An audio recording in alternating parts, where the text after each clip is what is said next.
En el primer panel, Carlos Mesa, Gustavo Prado y Carlos Torazo ofrecieron reflexiones clave sobre la evaluación histórica y los desafíos económicos en Bolivia, desde la industria minera hasta la economía informal.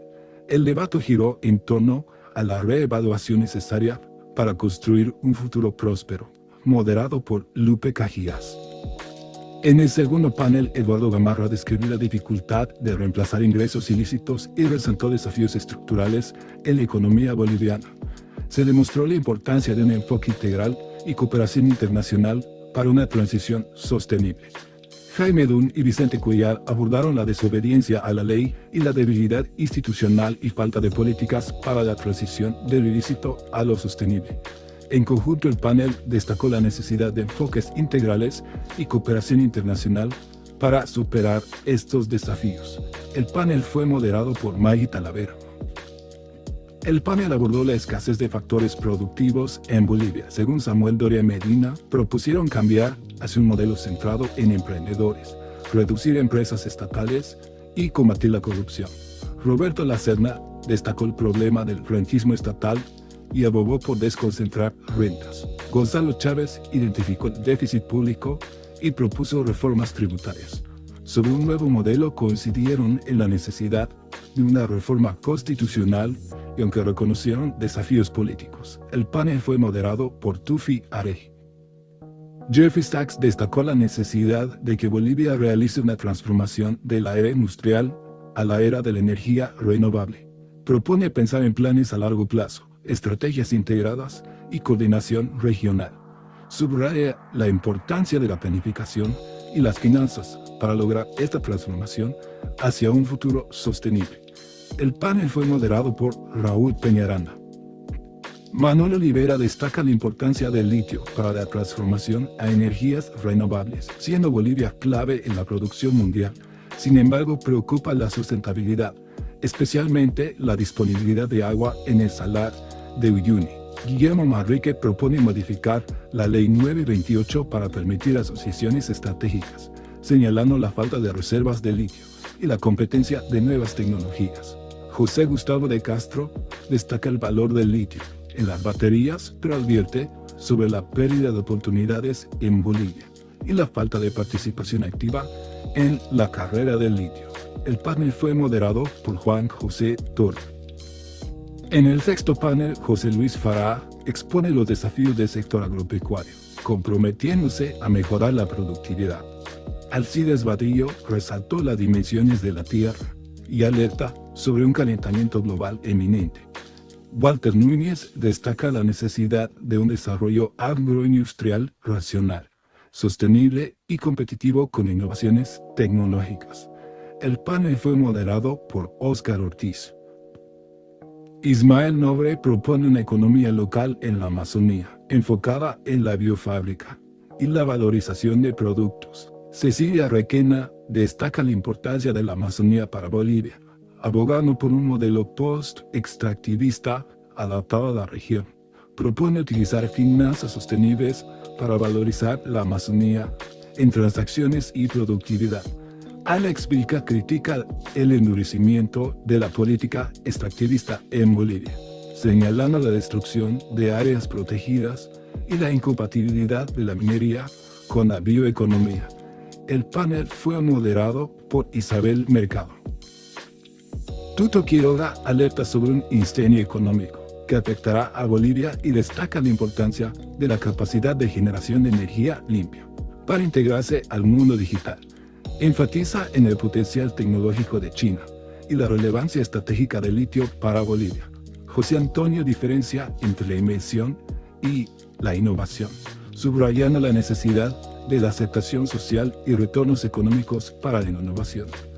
Abogan por un tránsito hacia la economía compleja, destacando el papel del Estado y la importancia de la educación de calidad y acceso a Internet para superar los desafíos. El panel fue moderado por Juan Carlos Rocha. Grupo Nueva Economía. Celebramos 30 años.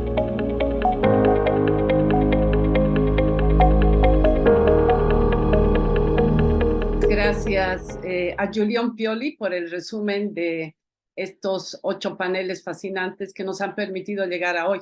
Quiero darles mi más cordial bienvenida. Buenas noches a todos los presentes. Gracias por acompañarnos en este trascendental cierre del ciclo de conferencias de Nueva Economía. Un espacio que, como han visto, ha sido fundamental para repensar y modelar el futuro económico. Ese ha sido el objetivo de este ciclo de conferencias. Y hoy nos encontramos en un punto culminante de esta serie, abordando el tema políticas y estrategias para la transición hacia una nueva economía. Para mí, en lo personal, para el grupo, todos los que hemos sido parte de por estos 30 años de Nueva Economía, es un honor inmenso dar la bienvenida a nuestros distinguidos invitados. Su visión y experiencia son vitales para entender los retos y oportunidades que enfrentamos en este periodo crucial y cuyas contribuciones al pensamiento económico social han sido fundamentales para el país. Quiero dar una afectuosa y cálida bienvenida a Enrique García, Juan Antonio Morales y Carlos Hugo Molina. Muchas gracias, bienvenidos. Estamos encantados de tenerlos en este espacio de Nueva Economía, principalmente cuando cumplimos 30 años y es para nosotros un gran honor tenerlos hoy en este cierre del ciclo de conferencias. Estamos muy agradecidos por su presencia y bueno, aquí el tema de este ciclo de conferencias es hacia una nueva matriz económica. Y como han visto en el video que acabamos de presentar, las temáticas que han tocado los 8 paneles precedentes no han sido casuales. Parten por un lado por la profunda preocupación por el contexto económico de una evidente crisis, pero fundamentalmente entendiendo que Bolivia a lo largo de su historia ha tenido la capacidad de superar esas crisis y que para ello consideramos que es evidentemente necesario convocar a las mentes más brillantes y visionarias, capaces de contribuir con ideas y planteamientos para modelar el futuro. A lo largo de estos paneles que se iniciaron a finales del anterior mes y concluyen hoy, hemos tenido el privilegio de contar con invitados de la más alta calidad. A todos ellos han aportado con sus conocimientos y perspectivas únicas sobre temas, como han visto, claves para la transición hacia una nueva matriz económica. Es un momento donde el antiguo modelo económico, y todos lo estamos viviendo, lo estamos viendo, muestra signos de agotamiento, y estas discusiones creemos que no solo son oportunas, sino esenciales. Quiero agradecer profundamente a cada uno de los participantes de los paneles por la calidad, por su pasión y por su invaluable contribución a este diálogo esencial. Este panel de cierre no es solo una culminación, sino un reflejo del lujo intelectual y la profundidad de análisis que hemos tenido a lo largo de este ciclo.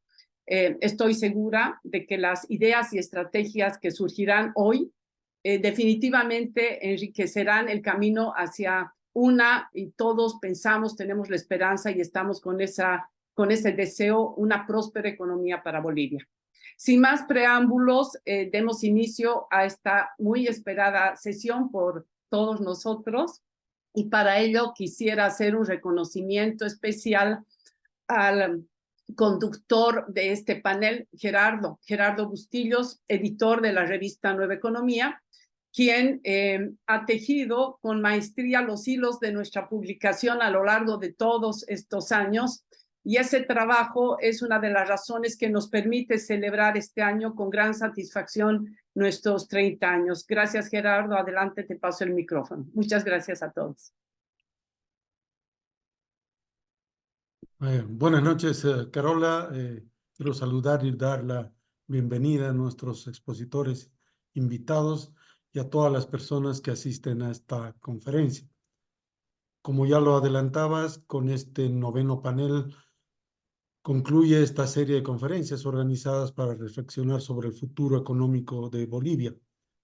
Y hemos querido cerrar esta noche con broche de oro, invitando a 3 personalidades que gozan de gran credibilidad, no solamente por su talla profesional, sino sobre todo por su calidad humana.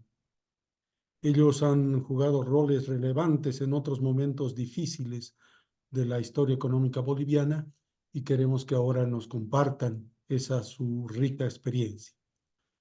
A Enrique García le tocó generar credibilidad internacional en 1979 tras la estabilización de la economía y según le escuché relatar en alguna entrevista, cuando asumió el cargo de ministro de Planeamiento, el nivel de reservas internacionales era negativo en varios millones de dólares, por lo que tuvo que tomar medidas urgentes.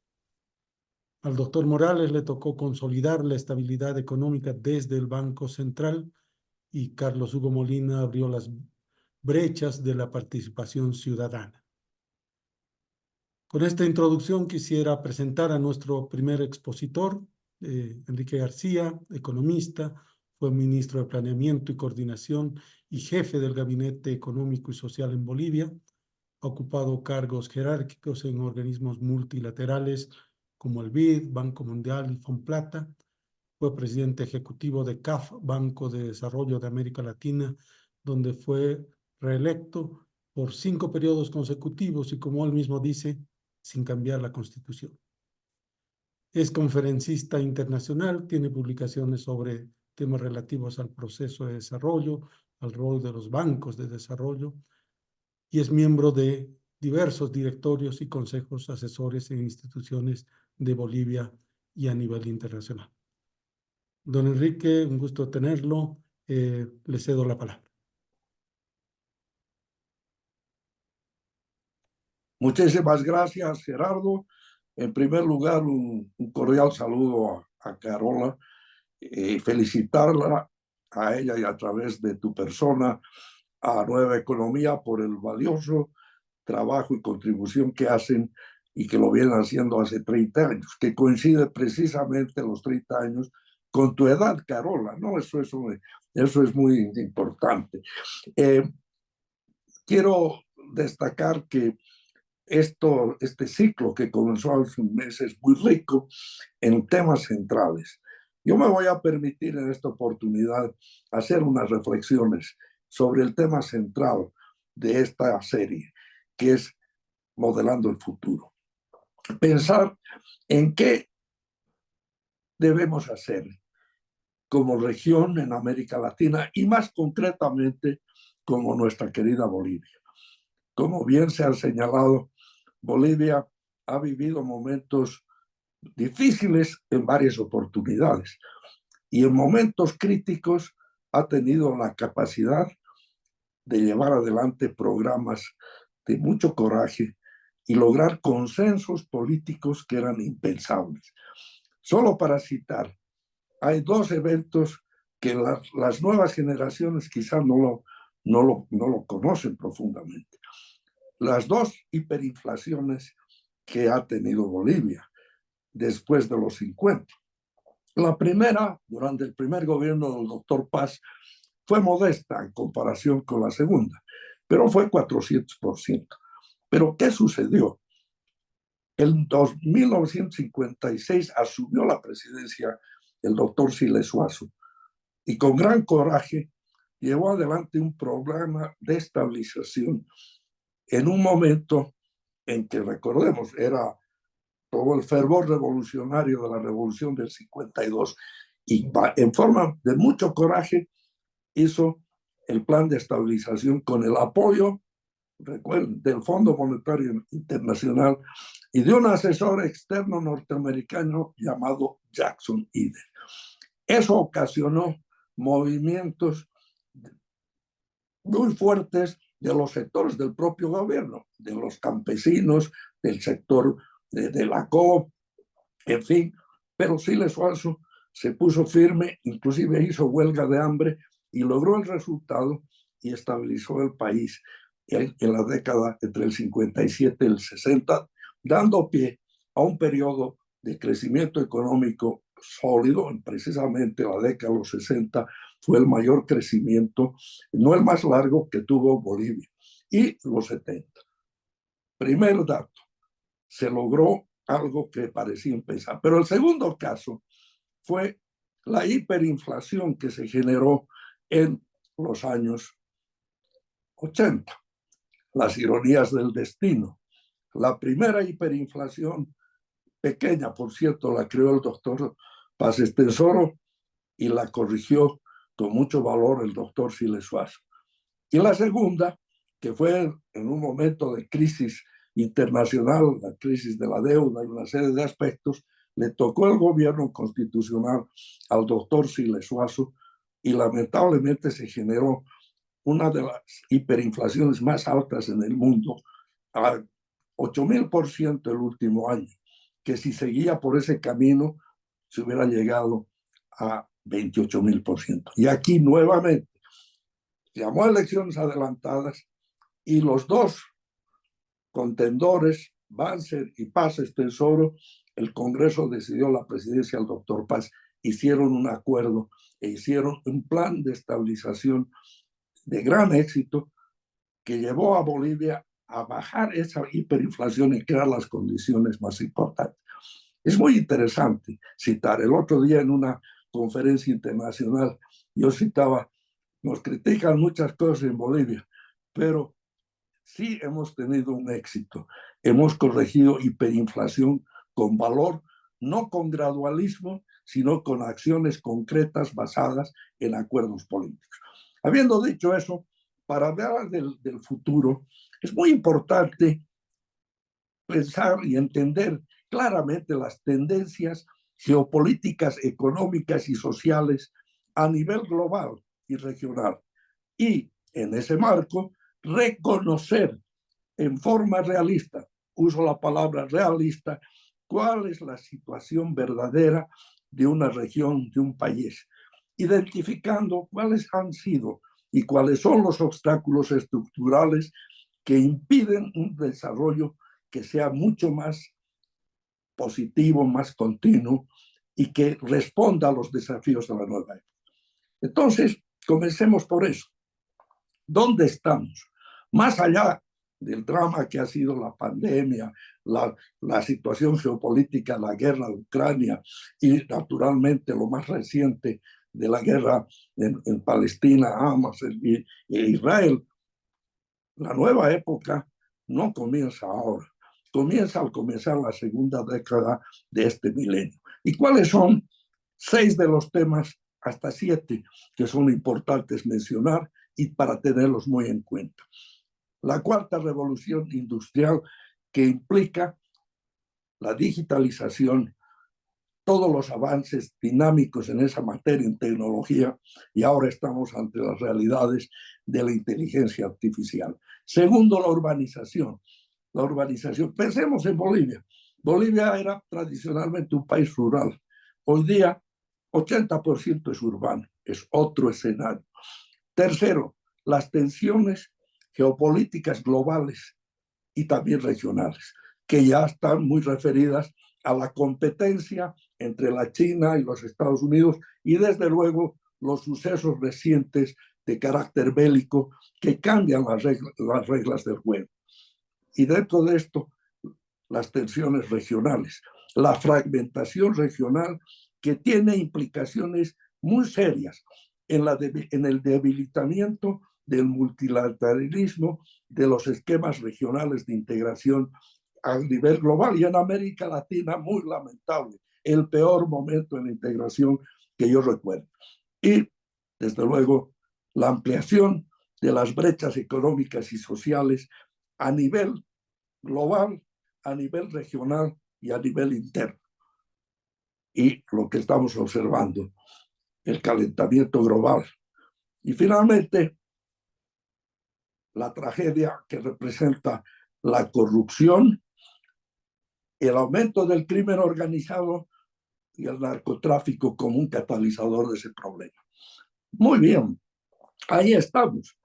Y en ese marco vemos que tradicionalmente, y Bolivia es un caso típico, hemos sido, después de la guerra del Chaco, un país básicamente estatista, que ha tenido sus momentos de cambio con tendencias al libre mercado, pero lamentablemente no ha habido continuidad. Ahora, veamos qué está pasando. ¿Dónde está nuestra América Latina y dónde está nuestra Bolivia? La mala noticia, yo lo he dicho muchas veces, Bolivia, América Latina, de ser la región más próspera y de mayor futuro de los países en desarrollo al principio de la década de los 60, lamentablemente ha quedado rezagada. Rezagada, y ahí les doy algunos indicadores. Ejemplo, el ingreso per cápita. Los países emergentes asiáticos, usted y a Gerardo le contaba esta historia el otro día, por ejemplo, Corea del Sur en los años 66 tenía un ingreso per cápita 4 veces más pequeño de la América Latina. Hoy día es casi 4 veces superior. En comercio, América Latina a fines de los 50 representaba el 14% del comercio mundial. Hoy día representa el 5%. El ahorro interno, que es tan importante, el ahorro que tienen los gobiernos, las empresas públicas y privadas y las familias, en América Latina, en los mejores momentos ha estado el 18% del PIB, que comparen con lo que ha pasado en los países emergentes asiáticos, 35-40%. Y desde luego está el tema de la productividad y la competitividad. Eso de la competitividad es muy importante. Hay un índice de la competitividad 4.0 que tiene 12 pilares, que incluyen estabilidad macroeconómica, infraestructura, tecnología, innovación, educación, salud, reglas del juego, institucionalidad, capacidad empresarial, etcétera, etcétera.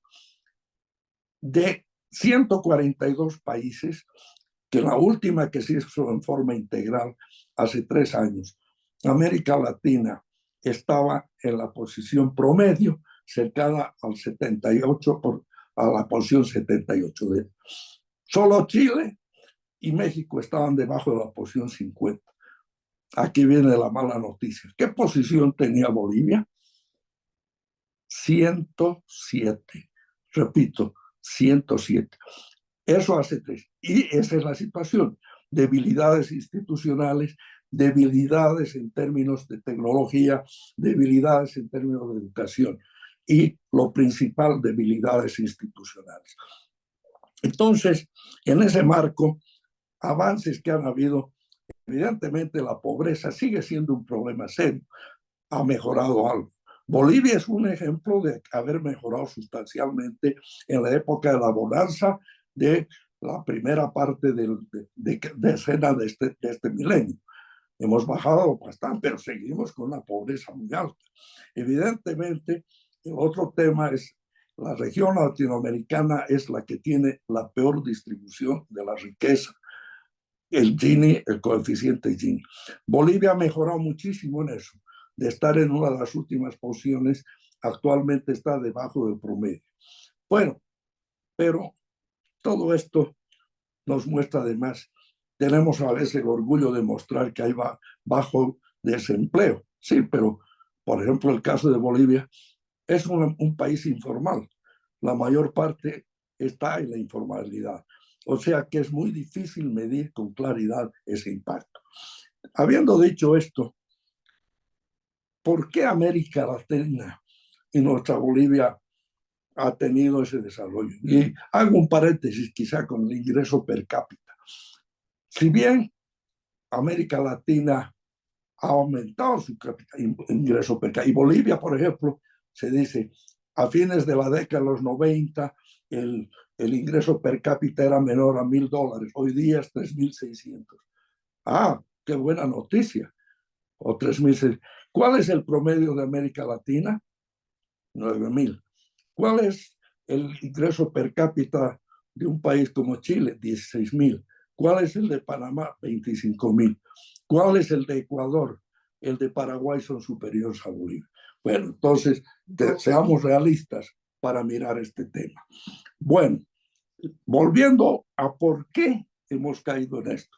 En la región, y Bolivia es un ejemplo, en el modelo tradicional de ventajas comparativas, muy basado en la exportación de materias primas, que en las épocas de bonanza nos sentimos ricos, gastamos mucho, consumimos mucho, tenemos reservas, y luego viene la época de la caída. Y no hemos sabido aprovechar en varias partes de la historia del país la bonanza para hacer los cambios estructurales que son necesarios y que en esencia se requieren cuando se tiene una visión de largo plazo de carácter holístico. Y hay los ismos. ¿Qué es el ismo? El primero se llama refundacionalismo sistémico crónico recurrente. ¿Cómo se come eso? Es que el nuevo jefe de Estado, y eso es en América Latina, pero Bolivia especialmente, llega el nuevo ministro, el nuevo viceministro, el nuevo bartender, la nueva peluquera. ¿Qué es lo primero que dice? Hoy comienza la historia. Y todo lo que pasó antes al cajón, y se ofrecen maravillas para hacerlo en un plazo que generalmente, en el caso de la política, son los periodos electorales, insuficientes para tener una solución adecuada a los problemas. Y, desde luego, el otro tema muy delicado es el de la polarización, que ha ido incrementando en los países, en el mundo, en nuestra región latinoamericana y desde luego en Bolivia, que dificulta los consensos que son indispensables para lograr resultados que conduzcan a estrategias de largo plazo. Bueno, esto es el pasado y el presente, pero miremos el futuro, que es lo que Carola nos pide. Un par de minutos más, por favor. ¿Qué es lo fundamental? Lo fundamental es tener una visión holística, integral de largo plazo. Lo que yo la defino con las 4 es que deben verse en conjunto. La primera es los equilibrios y la estabilidad macroeconómica, sin lo cual todo lo demás se pone en riesgo, como la historia lo ha demostrado y como lo hemos visto en varios países. Miren la tragedia de Venezuela. Miren lo que ha pasado en Argentina. Miren lo que nos pasó a nosotros en varias oportunidades. Eso es un tema fundamental. La segunda es que es la eficiencia económica, que tiene que ver con inversión de calidad, productividad, competitividad, empleo, emprendimiento. Pero eso no es suficiente. La tercera, equidad e inclusión social. Pero no es suficiente. La cuarta es equilibrios ambientales. ¿Qué es lo que yo observo a nivel internacional, latinoamericano y boliviano? Que se habla en forma parcial. Los macroeconomistas felices hablando de la déficit fiscal, de la inflación, etc. La gente del área social, la eliminar la pobreza, el hambre. Los ambientalistas, pero ¿hay algún lugar donde se reúnen a discutir en forma integral? Los objetivos a 2030 hablan de eliminar el hambre, la pobreza. ¿Hay algún párrafo que habla de dónde están los recursos?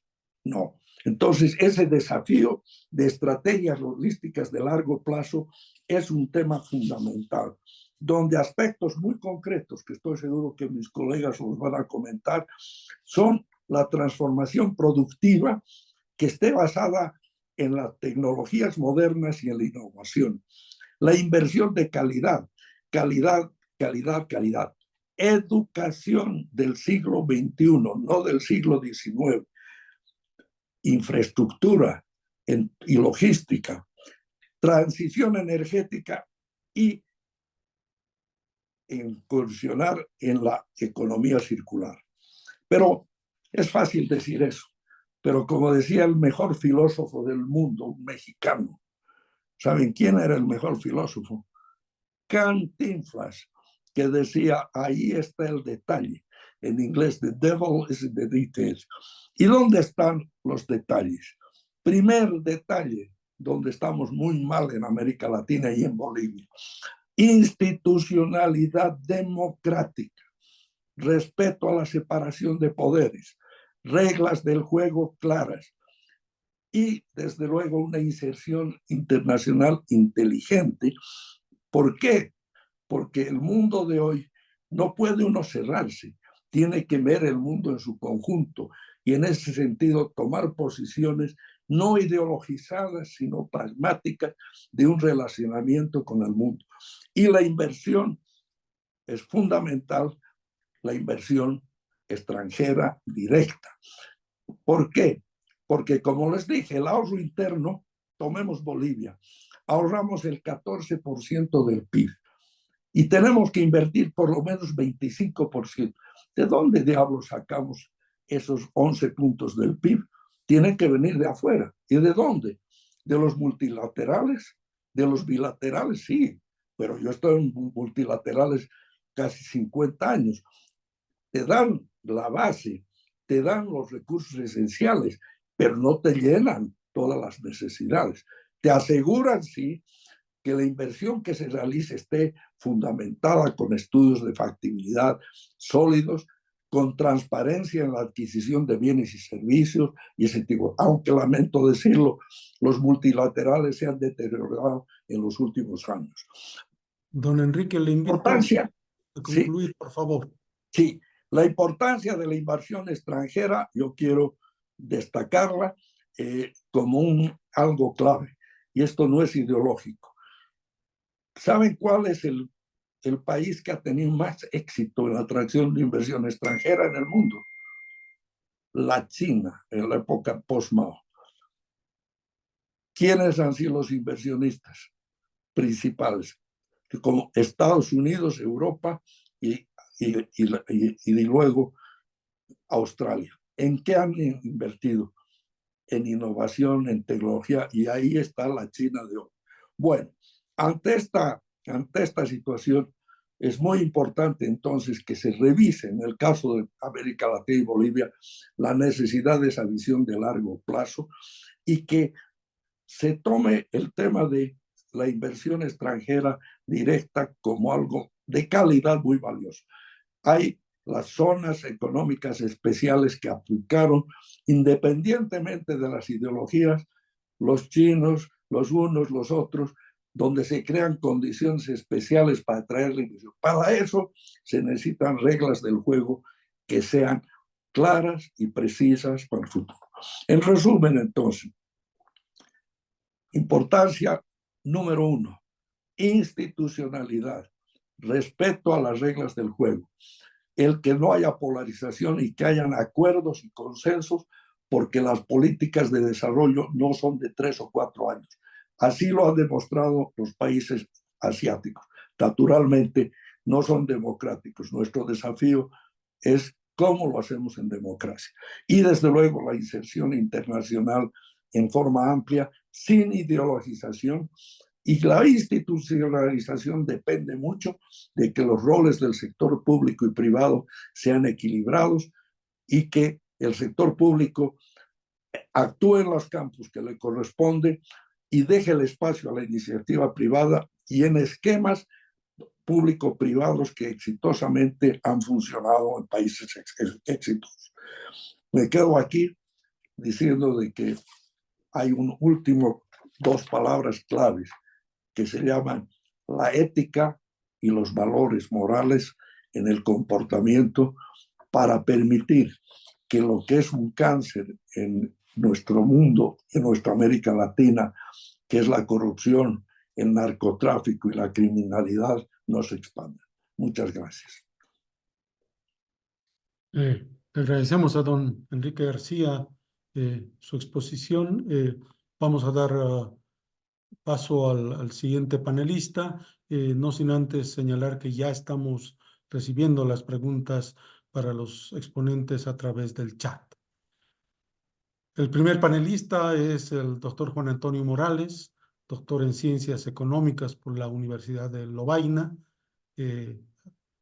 Su vida ha estado centrada en el ámbito académico, profesor emérito de la Universidad Católica Boliviana, docente invitado en varias universidades de renombre internacional, presidente del Banco Central de Bolivia durante una década.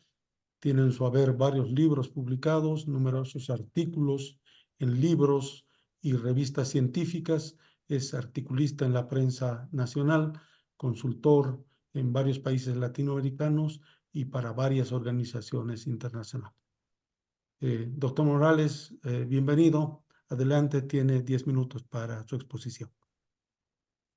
Muchísimas gracias, Gerardo. Yo me sumo a las felicitaciones que Enrique ha pronunciado para Nueva Economía, para Carola, para usted, Gerardo. Y estoy muy agradecido por esta invitación.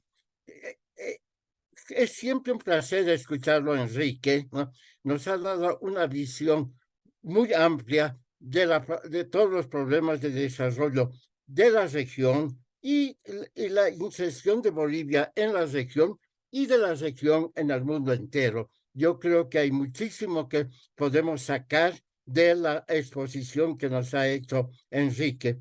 Yo voy a centrar en mi presentación en algunas cosas un poquito más puntuales, ¿no?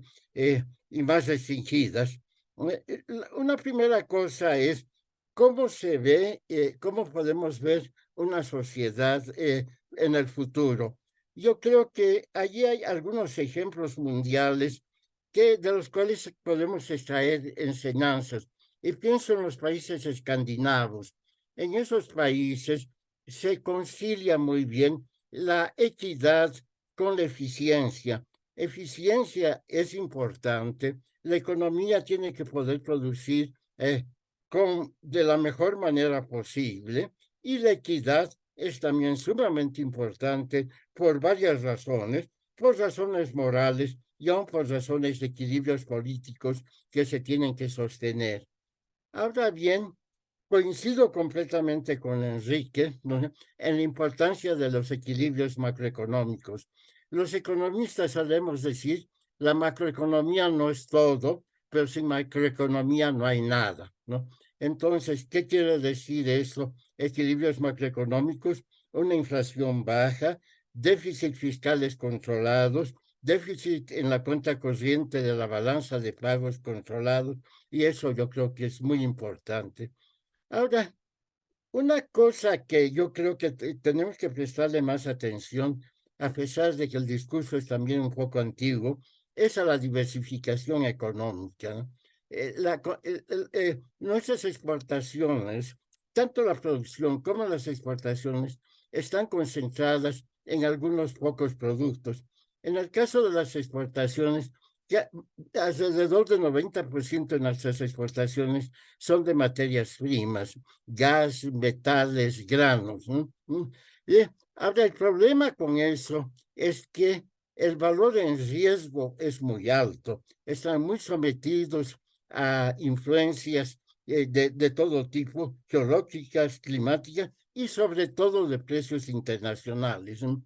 Examinando la historia del siglo XX de Bolivia, uno verá que hay una estrecha correlación entre los periodos de bonanza externa, cuando teníamos términos de intercambio muy favorables, y el desempeño de la economía, ¿no?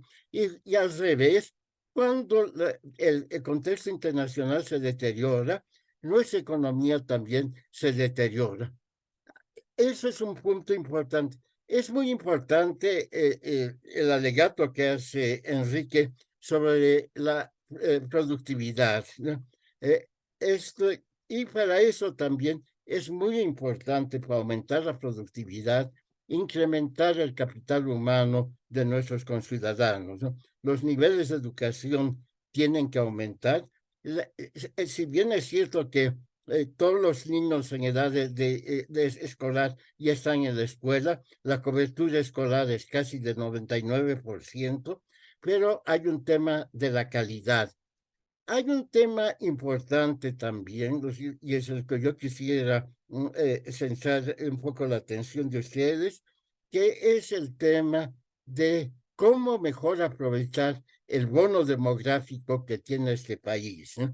Tenemos una población joven, ¿no?, que puede ser una gran fuente de crecimiento y de bienestar en el futuro.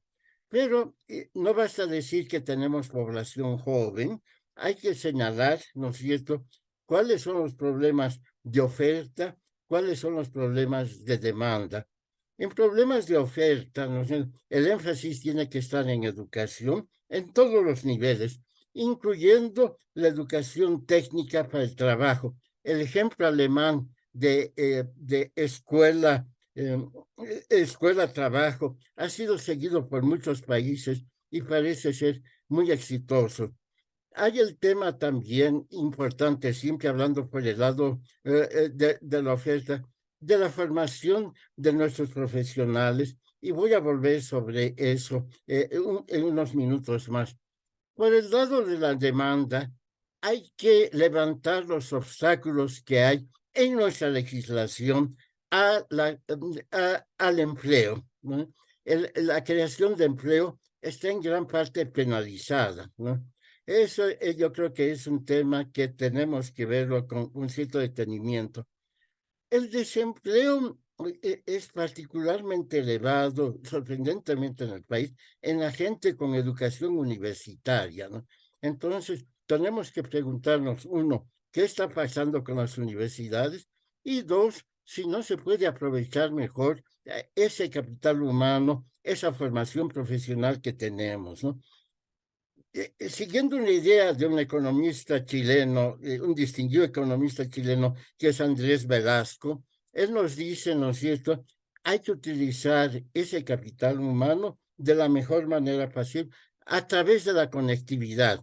La gente, sin tener que desplazarse de su país, puede insertarse internacionalmente a través de la conectividad, a través del Internet. Cuando funciona el Internet, obviamente, hace un momento no me funcionaba. Bueno, cuando funciona, entonces siempre se puede, nuestros estudiantes, nuestros licenciados y nuestros diplomados universitarios pueden insertarse mundialmente. Ya hay ejemplos en el país. Yo, en mi familia más cercana, hay gente que desde su casa trabaja internacionalmente. Entonces, eso yo creo que es una cosa importante. Voy a ir terminando también con algunos elementos más. La inserción internacional de Bolivia es crucial. La economía boliviana tiene que estar abierta al comercio internacional y a los flujos internacionales de capital. Y el flujo más importante internacional de capital es la inversión extranjera, inversión directa extranjera, que Enrique ha subrayado con toda razón. Y tenemos que ir a eso. Tenemos que participar más activamente también en los acuerdos en la región, en los acuerdos de integración de la región, acuerdos que están arrastrando un poquito los pies, es cierto, pero que podían encontrar un nuevo vigor. En el campo del desarrollo nacional, ¿no?, una cosa que me preocupa muchísimo es la baja productividad, ¿no? La baja productividad de nuestras empresas.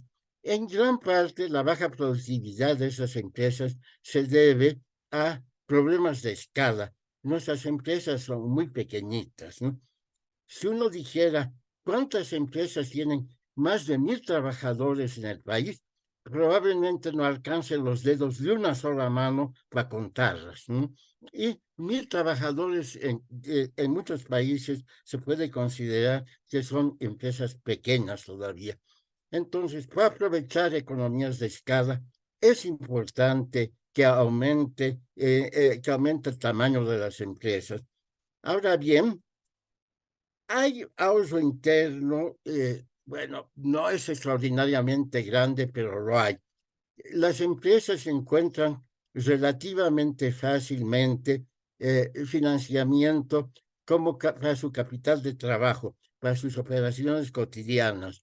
Les es mucho más difícil el financiamiento para las inversiones, ¿no? Entonces, para bienes de capital, para maquinaria y equipo, construcciones, se vuelve más complicado eso.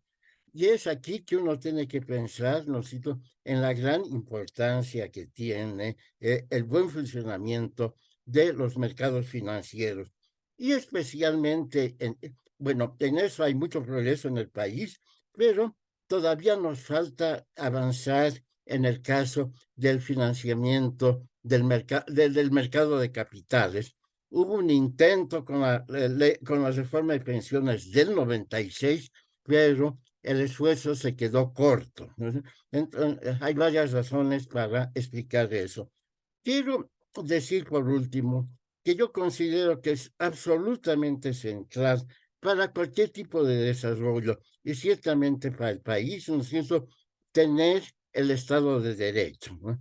Si tenemos un poder judicial que no funciona, si tenemos una legislación que inhibe, que penaliza a los inversionistas y que penaliza sobre todo a los inversionistas extranjeros, ¿no es cierto? Entonces, las posibilidades de desarrollo del país también se ven muy limitadas. Es absolutamente esencial para el desarrollo, aunque no es una política económica, tener un poder judicial y tener una legislación que funcione bien. Yo terminaría ahí.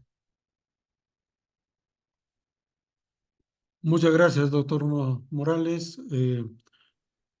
Reiterarles a quienes asisten a esta sesión que ya estamos recibiendo las preguntas a través del chat para los ponentes de esta noche. Nuestro segundo panelista es Carlos Hugo Molina, abogado con especialidad en Derecho Constitucional. Desempeñó múltiples funciones públicas, entre ellas la de gobernador de Santa Cruz. Fue uno de los principales impulsores de la Ley de Participación Popular, un investigador muy vinculado a la temática municipal. Fue consultor, panelista y expositor sobre reformas del Estado, descentralización y participación ciudadana, fundador y director del Centro para la Participación y el Desarrollo Humano Sostenible, CEPAC.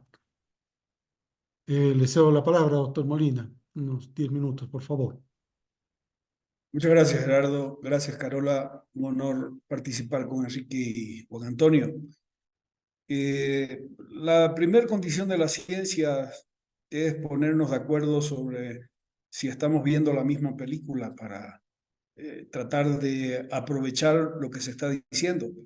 Y lo estoy pensando de manera socarrona, cuando en este momento hay ya dos candidatos a la presidencia dentro del oficialismo, conocemos sus nombres, no necesito decirlo, y hay 20 nombres que están circulando como potenciales candidatos a la presidencia para el año 25, en lo que sería la oposición.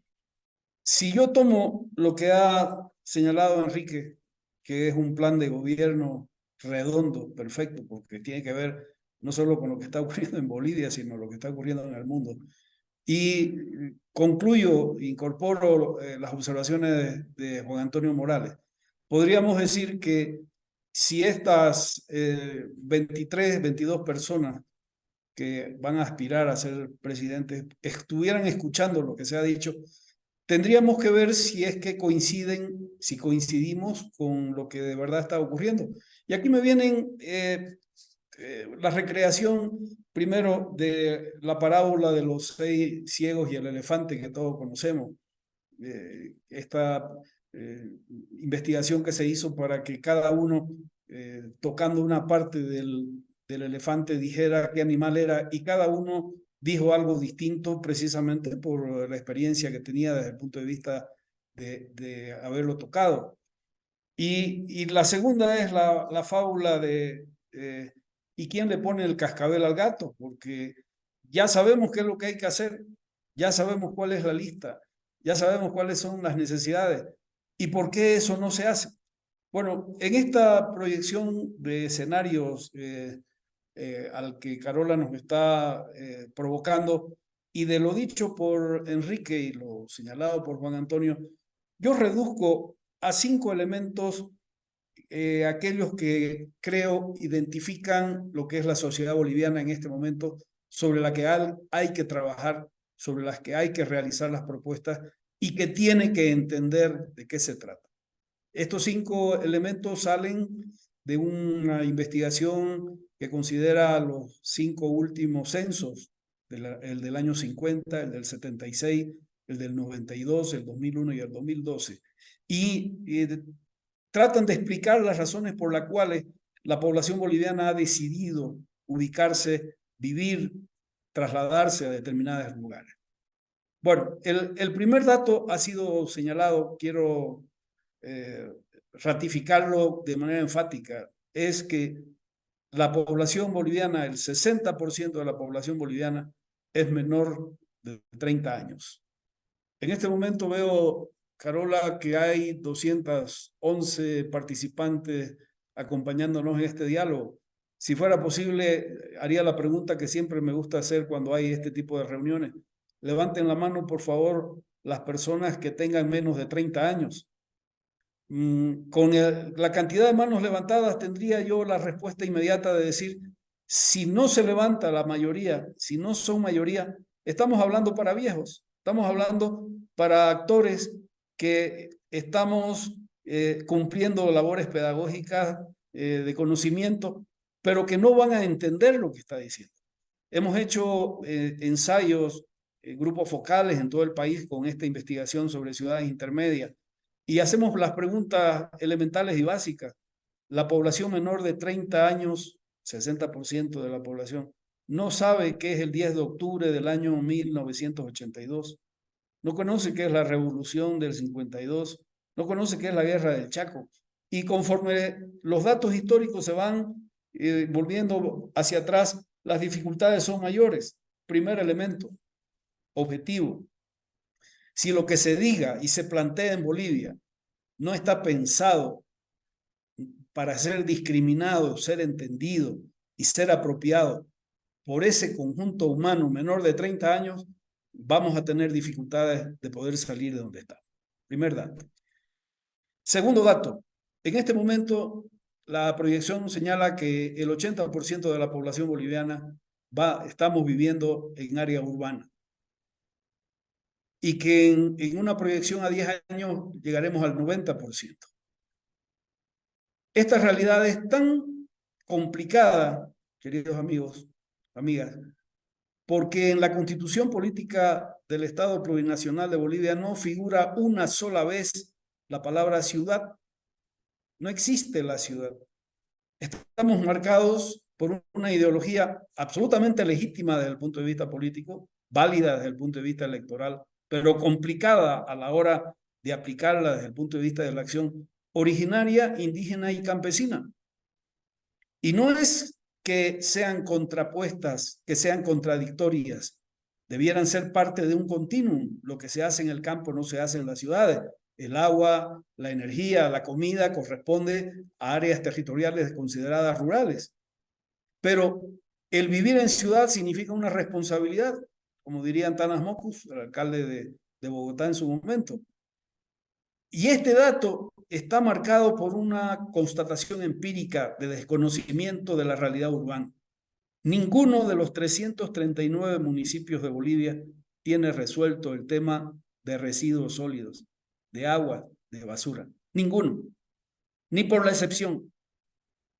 Entonces, si yo viviendo en ciudad no tengo incorporado la conciencia urbana, por un lado, esto vinculado al medio ambiente, a la conservación, y por otro, al manejo y a la administración, el elemento fundamental que demuestra la existencia de una ciudad es un catastro multifinalitario, no es solo un elemento para cobrar impuestos, es de planificación.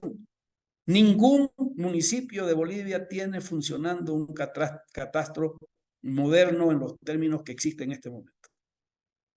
Esa es una deficiencia que tenemos que considerar y tenemos que tener claro, porque es una rémora que ya nos está pisando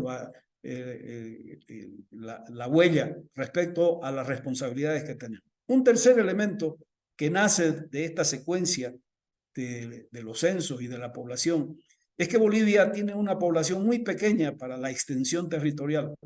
Y si basáramos, lo han dicho perfectamente Enrique García y Juan Antonio Morales, si basáramos el desarrollo de Bolivia solo sobre el mercado interno, no tendríamos posibilidad de sobrevivir económicamente en la competitividad internacional. No podríamos hacerlo.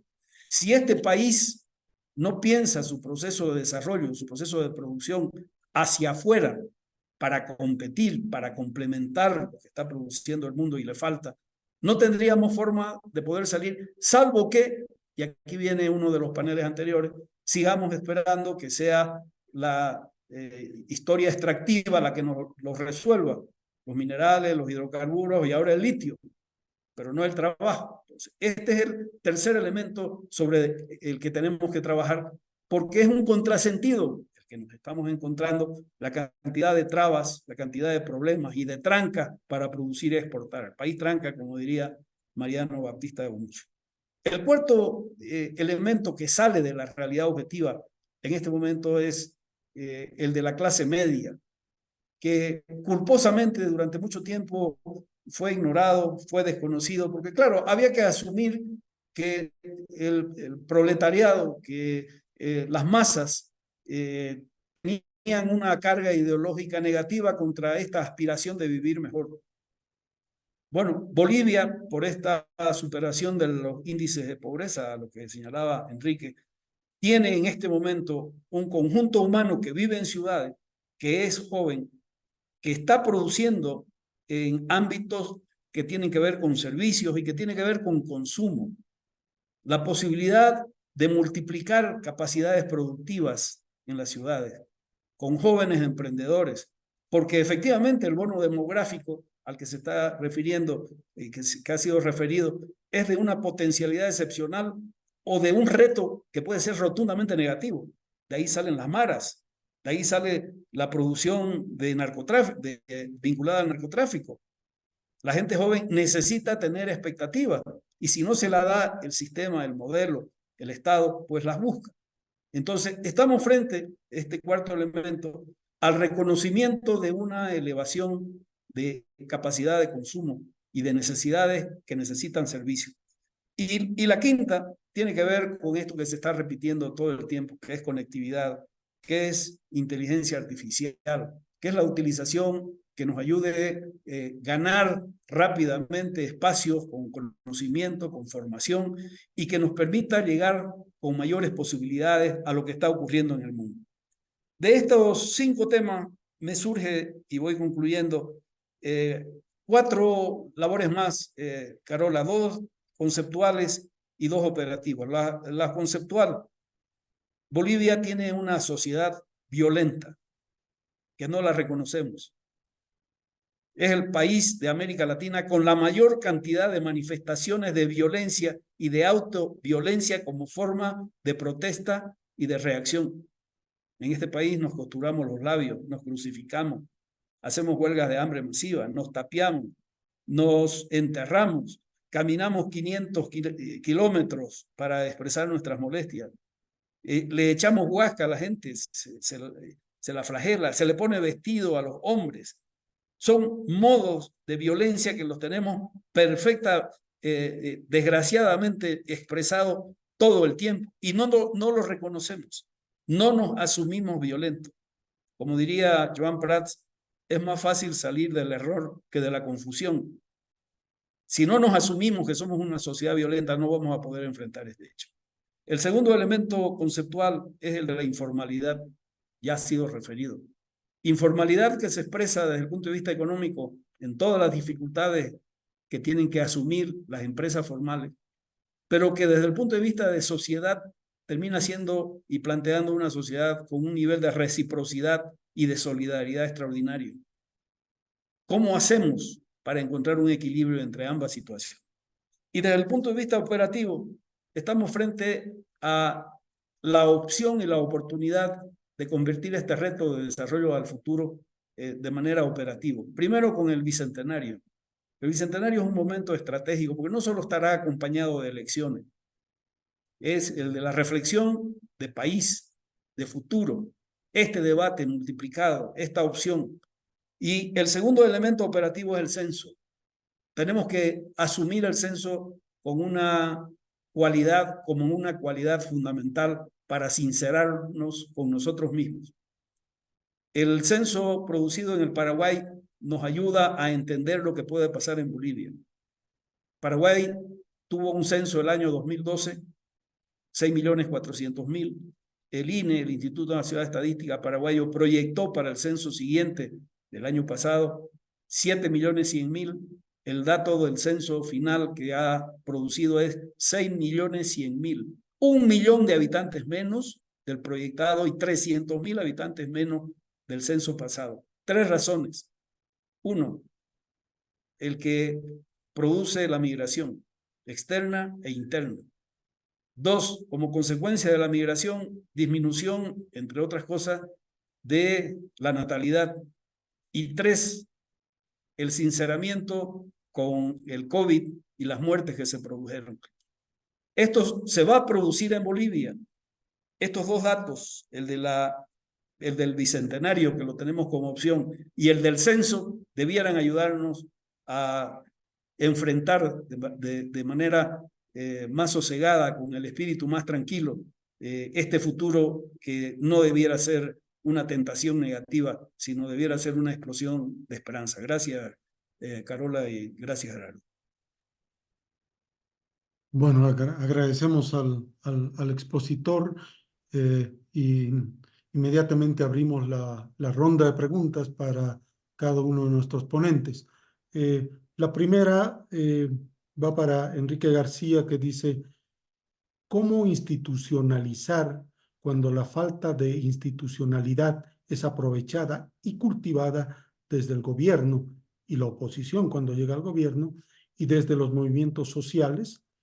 ¿Cómo superar la polarización cuando ella es alentada por los sistemas electorales presidencialistas? Y tal vez podríamos añadirle cómo lograr esos consensos en un ambiente tan polarizado como el que vivimos. No, la pregunta es buenísima. La respuesta es muy difícil, porque precisamente el problema central que tiene el país es la mala institucionalidad. Y todo lo que se plantea la pregunta es cierto. Ahora, ¿cómo lograr lo que es fundamental? Restablecer un orden democrático que permita lo que dije en mi exposición, lo que la democracia ha construido con éxito, aunque estamos viendo problemas inclusive en los países que han sido los padres de la democracia. Cuando uno mira lo que pasó en enero de hace 3 años en Washington, el ataque al Congreso, cuando observamos lo que pasó en Brasil cuando asaltaron la Casa de Gobierno, lo que sucede en varios países, vemos que hay un deterioro. Pero, ¿qué podemos hacer? Ya no es un problema técnico, es un problema de liderazgos. Creo que Carlos Hugo lo ha puesto claro. Si todos los actores políticos solo se preocupan de cómo llego a ser presidente o ministro y no están actuando en función de la institucionalidad, del hecho de que haya una organización, por ejemplo, con todas las críticas que se puede hacer en la era pasada, no solo en Bolivia, en general, la estructura de los partidos políticos permitía cierta organización como para que se lleguen a acuerdos institucionales. Entonces, esa parte yo la veo muy difícil en el contexto actual, pero debemos trabajar en eso. Hay que influir.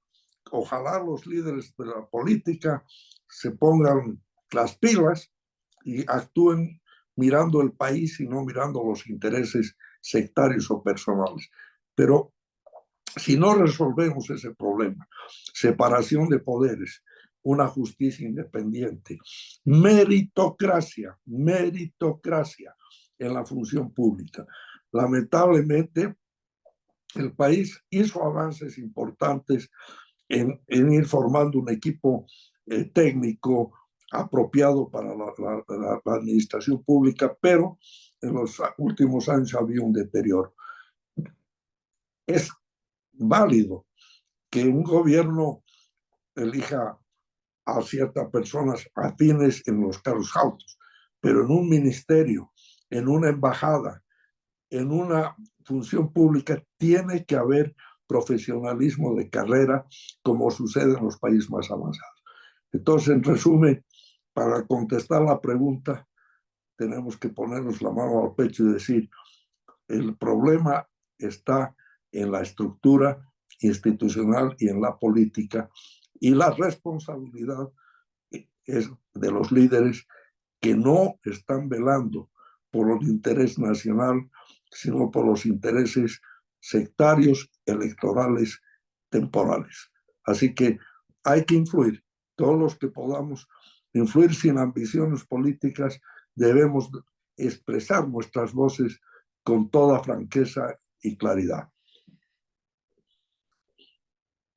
Doctor Morales, la siguiente pregunta es para usted. ¿Cuál es su opinión sobre el mercado del dinero virtual, Bitcoin y criptomonedas? Mire, de mucho escepticismo, ¿no? Verdaderamente hay casos medio escandalosos con el uso de estas monedas virtuales, pero lo que es cierto es que a más largo plazo se va a tener una mejor regulación para las monedas virtuales, bancos centrales que están preparándose para también ofrecer al público monedas virtuales, tanto en la Unión Europea, tanto en el Banco Central Europeo como en el Banco Federal de Reservas. Hay trabajos muy avanzados sobre las monedas virtuales, pero las monedas virtuales necesitan también una buena regulación. Por el momento no se la tiene. Gracias. La siguiente pregunta es para el doctor Molina respecto a qué película se imagina para los jóvenes en esta modelación del futuro. Si yo soy consciente de una realidad y esta realidad me la está dando el dato histórico del censo, y esta realidad es evidente y tomo conciencia de ello, la respuesta debiera ser parte de un diálogo, de un debate y de una búsqueda de naturaleza colectiva, porque evidentemente el problema no es de los jóvenes, el problema es de la sociedad y del Estado que no está reconociendo esta realidad. Es exactamente igual, he visto alguna otra pregunta con relación a los temas municipales. El municipio es una expresión de organización del Estado en el que no es solamente para resolver los problemas del barrio o los problemas de la basura. En el municipio, el ciudadano, el vecino, elige alcalde, pero es el mismo ciudadano que elige gobernador y el mismo que elige presidente. Y nos estamos equivocando cuando estamos relegando lo local a la comprensión de algo que sería de segundo nivel o de segundo grado en términos de importancia. Uno, ambas cosas, Gerardo. El tema del ejercicio de ciudadanía plena. Viva yo donde viva, por un lado, y por otro, este conjunto de esta interpelación que estoy recibiendo, que me está planteando la realidad objetiva de esa población a la que no estoy considerando, a la que no estoy incorporando, a la que no estoy tomando en cuenta, y que por la dinámica de la sociedad y de los cambios, pues no nos asombremos que en cualquier momento se produzcan rupturas de puertas y de ventanas y de cambios y de escenarios. Si no nos estamos preocupando de una realidad, pues asumamos las consecuencias que eso puede llegar a tener. Muchas gracias. La siguiente consulta es para el doctor Morales. ¿Qué debería venir el 2025? ¿Medidas de shock, reformas estructurales, estímulos monetarios y fiscales, programas de ayuda social? Es muy buena pregunta y es muy amplia. Claramente hay un tema de estabilidad económica y de estabilización, ¿no? Tiene que ajustarse el precio, algunos precios básicos, principalmente el de los carburantes, y también tiene que pensarse en una nueva política cambiaria y monetaria. La modernización de la política monetaria es sumamente importante. También reformas estructurales muy importantes que apunten a largo plazo, apunten a diversificar la economía. El valor en riesgo de nuestras exportaciones es muy grande, ¿no? Como yo mencionaba anteriormente, y eso es importante. Ahora, todas estas medidas tienen que ser acompañadas de protección a los grupos más vulnerables, ¿no? Hay el ejemplo que hemos tenido luego de la estabilización de 1985 del Fondo Social de Emergencia. Se puede repensar en apoyos de ese tipo, como el Fondo Social de Emergencia, que fue además, ¿no es cierto?, muy considerado en el mundo entero y se ha seguido como ejemplo lo que pasó en Bolivia de cómo manejar bien un proyecto de asistencia a los grupos más vulnerables. Muchas gracias. La siguiente pregunta es para los tres expositores. Dice, podemos empezar con don Enrique García. Para salir de una economía ilícita y corrupta con un profundo deterioro institucional, ¿qué es lo que debemos, es factible, qué es lo que debemos hacer? ¿Es factible salir en un contexto democrático o se requiere un esquemas tipo Bukele o drásticas medidas tipo Milei? Bueno, mira, evidentemente este es un tema central.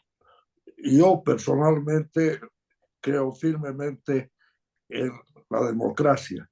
Consecuentemente, yo pienso que la solución a ese problema tiene que buscarse en el contexto de una revisión, una reforma de la institucional democrática que parte de los principios de separación de poderes, lo más importante, una justicia independiente, una no dependencia del Ejecutivo en forma jerárquica de las fuerzas de seguridad y especialmente de las Fuerzas Armadas.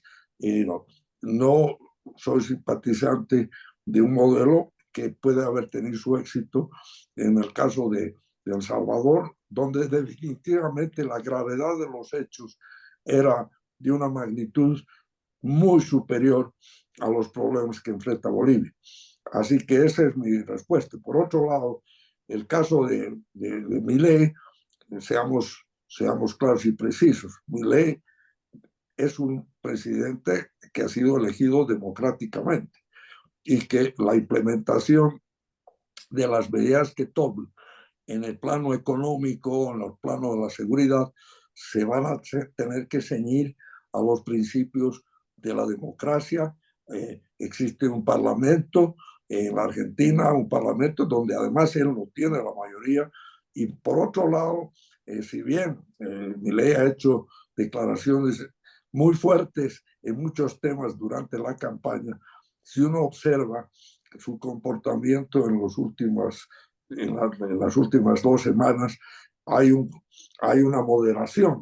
Y yo conozco muy bien la Argentina, desde mi posición en el BID como representante de la Argentina, y desde luego como presidente de CAF, logré la incorporación de la Argentina, y conociendo a los actores, yo veo que Milei está dando nombres a sus designaciones de gente que tiene experiencia, especialmente en el ámbito económico, gente que se conoce, la canciller, una canciller que va a ser de lujo, inclusive para citar en la campaña hubo unos ataques violentos del candidato contra el presidente Lula.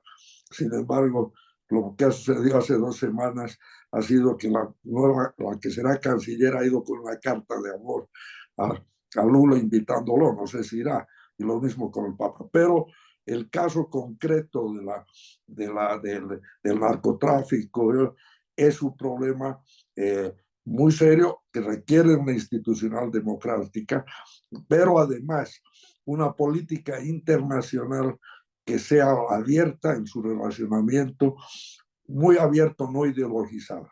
Es decir, Bolivia es un país que, como lo han dicho mis colegas, tiene que estar abierto al mundo, y su relación con todos los países, con los Estados Unidos, con la Unión Europea, con la China, en fin, debe ser balanceada, velando los intereses del país. Y desde luego en este tema de la corrupción, el narcotráfico, las cadenas son internacionales, así que la cooperación internacional es fundamental.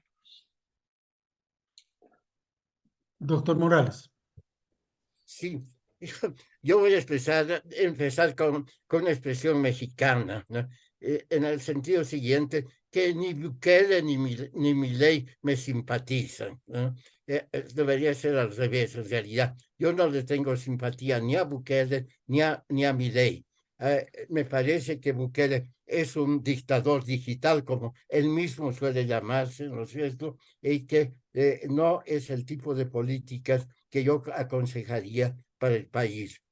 Con Milei parece haberse suavizado enormemente, su discurso ya no es tan agresivo, ¿no? Y además se está rodeando de gente que Enrique conoce y que yo también los conozco, menos bien que Enrique, pero los conozco algunos de ellos y son muy buenos, ¿no? Eso es un punto a favor de Milei. Entonces, un Milei, ¿no es cierto?, que está deslactosado, puede ser una cosa interesante para el país, sobre todo un país que teniendo el potencial como tiene la Argentina, no ha podido aprovecharlo bien, ¿no?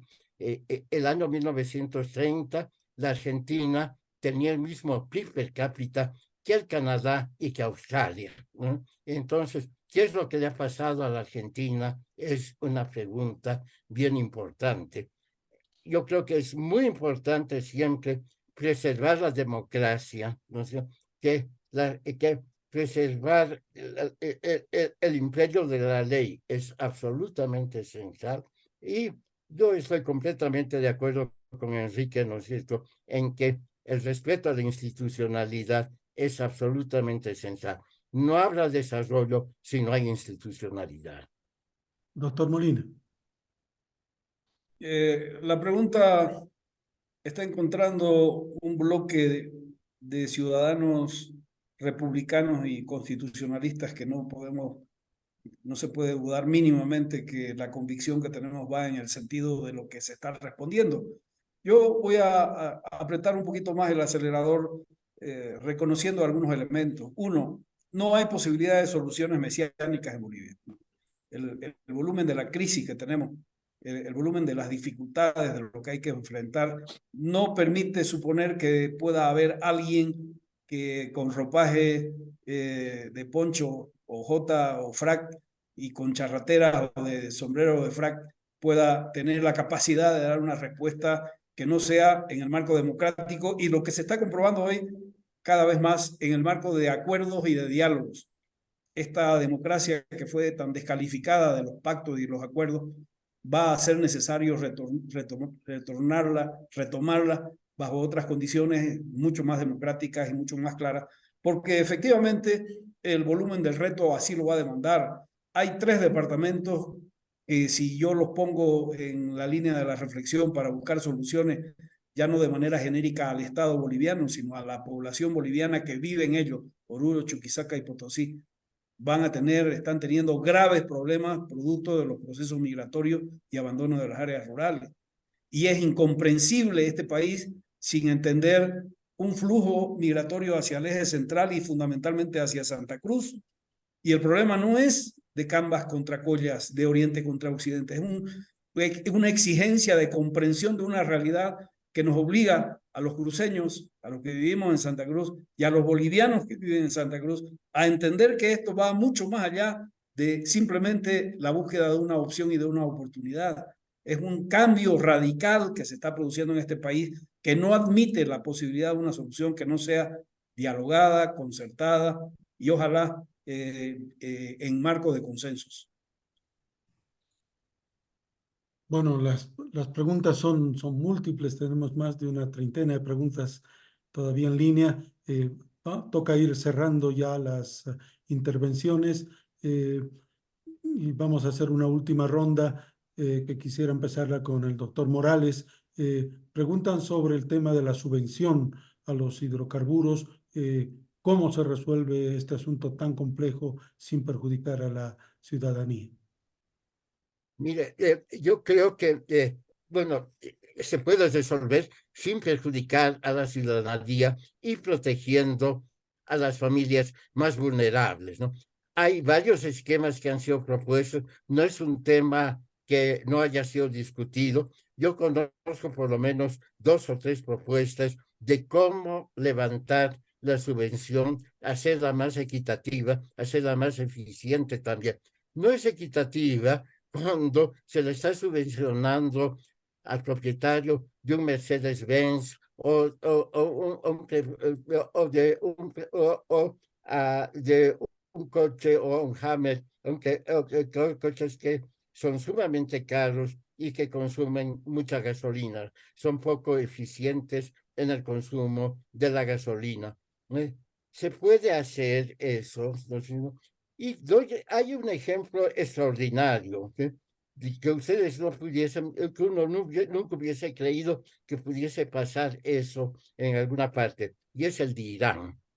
En Irán se ha levantado la subvención a los combustibles, se ha alineado los precios el precio interno de los combustibles con el precio internacional, y al mismo tiempo se ha compensado a las familias por esa elevación, ¿no? Entonces, una población que estaba más bancarizada que la nuestra, es cierto, ¿no? Es decir, había mucho más gente que tenía cuentas bancarias. El proceso ha sido relativamente más simple que el que seguía en nuestro país, como se vio durante la pandemia, con las dificultades que hubo en entregar estos bonos, estos subsidios, pero en Irán lo han hecho y lo han hecho bastante bien. La siguiente pregunta para Carlos Hugo Molina. Al existir incremento en la demanda de consumo en las ciudades por la migración campo-ciudad, ¿qué hacemos con los campos que se están despoblando? ¿Quién brindará alimento para las ciudades? Parece que nuestro futuro es de anarquía. No, me toca, después de investigar todos los procesos migratorios de América Latina y de estudiar el caso boliviano a detalle, decir simplemente que debemos empezar a mirar la realidad desde una óptica que no es en la que estamos nosotros queriendo mirarla. El Uruguay en este momento, el 95% de su población vive en área urbana, 95%. Son 3,5 millones de habitantes y producen comida para 10 millones de personas. No es el lugar donde se vive el elemento productivo, sino el modo de producción. Tenemos una línea de reflexión que está ligado a lo rural, vinculado a lo originario, indígena y campesino. Y este país, si en este momento el 100% de los habitantes se trasladaran al departamento de Santa Cruz, que no quedara nadie en los otros 8 departamentos, solo seríamos 33 habitantes por kilómetro cuadrado. Solo 33. El Salvador tiene 300. Estamos con una mentalidad en la que nos estamos ahogando nosotros mismos por una visión que no nos está permitiendo mirar el futuro. Creo que le vamos a agradecer a Carola y le vamos a agradecer a Nueva Economía estos debates, porque efectivamente tenemos que ponerle nombre y apellido a estas situaciones. El que la gente se traslade a las ciudades no quiere decir que el campo no vaya a producir. No quiere decir eso. Quiere decir que desde el punto de vista de las realidades, las potencialidades, de la capacidad y de las necesidades hay que hacer las cosas como corresponden. Creo que ese es tema para otro debate, pero está planteado Carola y Gerardo. Muchas gracias. Gracias. Terminamos con una pregunta para don Enrique García. Es respecto al tema de la informalidad. Dice, la informalidad es un problema estructural en Bolivia. ¿Qué líneas de acción son esenciales para hacer frente a la informalidad y a los problemas estructurales que la han hecho indispensable? Bueno, nuevamente estamos ante lo que es la madre del cordero, la institucionalidad. Es decir, ¿qué significa la informalidad? Que los emprendedores trabajan, no pagan impuestos, no pagan una serie de temas fundamentales. Bueno, para cambiar esa situación hay que crear las condiciones que den la credibilidad y el respeto a las leyes. Eso es lo fundamental. Y tener las medidas correspondientes a tener una mayor supervisión, un mayor control, como sucede en todos los países. porque es la realidad. Es decir, nuestro país se dice con mucho orgullo, solo hay un desempleo de 4 o 5%. Claro, pero esos son los formales, pero los informales son la mayoría del país. Leía un reporte internacional que Bolivia es uno de los países con los niveles de informabilidad más altos. Pero si tomamos en cuenta toda la discusión de los temas que se han tocado en esta noche, evidentemente vuelvo a lo que yo decía en mi presentación, se necesita una visión de carácter integral, holística. No se puede ver aisladamente las cosas. El gobierno de turno debe tomar las acciones necesarias para mirar el conjunto, y como no son medidas fáciles, que no se pueden hacer si uno no tiene, salvo que seas una dictadura, si no se pueden hacer si no logras acuerdos políticos, que lo hemos estado insistiendo. Se ha hecho mucha crítica, a mi juicio incorrecta, a los pactos de acuerdos democráticos. Esa es la democracia. ¿Cómo funciona la democracia? La democracia en los parlamentos funciona a través de las conversaciones, la negociación, los acuerdos. Caso contrario, lo que uno está hablando es la imposición de o una dictadura o el gobierno de un partido. Pero para eso estamos básicamente en esquemas que están buscando dictadura, cosa que no es aceptable. Por eso hay que trabajar en replantear con seriedad la democracia. Y ante una de las preguntas que se hizo, ¿qué tal sería el gobierno Bukele o el uno o el otro? Yo observaba en mis viajes que la juventud, los jóvenes, esos que mencionaba Carlos Hugo, no conocen la historia. Y hoy día hay un desafecto hacia la democracia, hacia la participación. Y existen tendencias que quieren volver a la imposición de regímenes de carácter dictatorial. Ojalá eso no suceda, pero es responsabilidad de todos el buscar esquemas sólidos, institucionales, éticos, con valores, con responsabilidad ante la justicia en forma independiente. Para terminar, quisiera invitarles a cada uno a formularnos una pequeña reflexión, un mensaje que quisieran dejarnos de esta sesión. Don Enrique. No, miren, yo creo que lo que decía al comenzar mi exposición, estamos en un nuevo mundo. Tenemos que ser realistas. Nuestro país es un país con muchos recursos, pero con poca población. La importancia de su inserción internacional inteligente es fundamental. Yo reflexiono las cosas que no deben aceptarse. El dogmatismo es un peligro. No es blanco-negro. Esa pelea entre yo soy estos neoliberales o estos estatistas. No, hoy día hay que buscar la síntesis. Ya no es la época en que entre los economistas se decía Keynes versus Friedman, etc.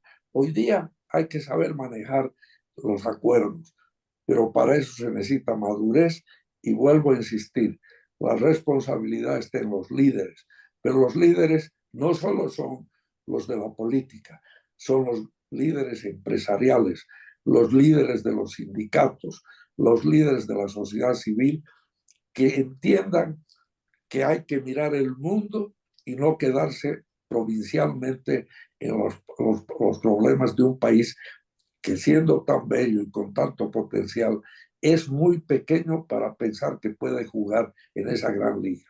Ese es un error. Por eso la política internacional es algo fundamental para interactuar en forma eficiente, en forma apropiada, balanceada, en todas las esferas de los relacionamientos, al margen del dogmatismo ideológico que puede existir.